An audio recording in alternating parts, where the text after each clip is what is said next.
So then let's consider first of all, what is a mind in the grip of vicious circles?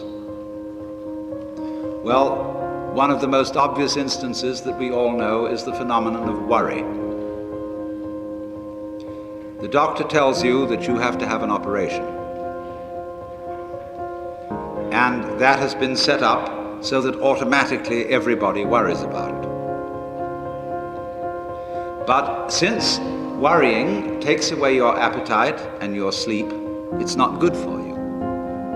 So the doctor tells you not to worry because he wants you on the operating table in a state of good health, well rested, etc. But you can't stop worrying, and therefore you get additionally worried that you are worrying. And then furthermore, because that is quite absurd and you are mad at yourself because you do it, you are worried because you worry because you worry. That is a vicious circle. Another form of vicious circle is when a person is convinced that they ought to be unselfish and are so convinced for selfish reasons. I would like to think of myself as an unselfish person because that's the sort of person I'm supposed to be. So therefore I have a selfish reason for wanting to be unselfish, and because of that, no amount of effort will ever succeed in making me unselfish, but will only succeed in sending me round in circles. I'll be proud that I'm humble, etc. Can you allow your mind to be quiet? Isn't it difficult? Because the mind seems to be like a monkey, jumping up and down and jabbering all the time. Once you've learned to think, you can't stop. And an enormous number of people devote their lives to keeping their minds busy and feel extremely uncomfortable with silence. When you're alone, say in a doctor's waiting room, which may be very uninteresting, nobody's saying anything, there's nothing to do, there's this worry, this lack of distraction. I'm left alone with myself, and I want to get away from myself. I'm always wanting to get away from myself. That's why I go to the movies, that's why I read mystery stories, that's why I go after to girls or anything that you do, or get drunk or whatever. I don't want to be with myself.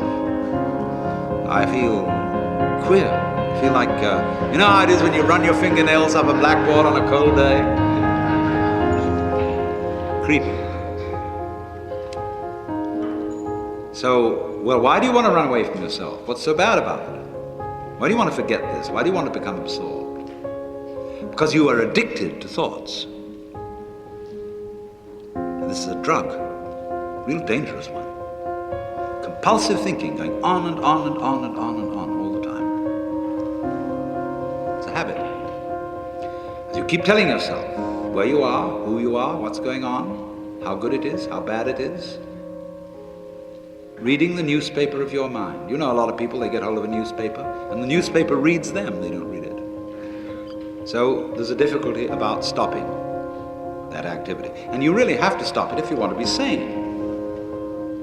Because if I talk all the time, I don't hear what anyone else has to say. And then I'll end up in the situation of having nothing to talk about but my own talking. Or so in exactly the same way, if I think all the time, I won't have anything to think about except thoughts. And that's the academic fallacy. See, when you add books to the library, a great many of the books that are added to the library are books about books. They're not necessarily books about life, some of them are, but most of the books, especially PhD dissertations, are books about books about books about books. And that doesn't really get us very far. So in order to have something to think about, there are times when you simply must stop thinking. Well, how do you do that?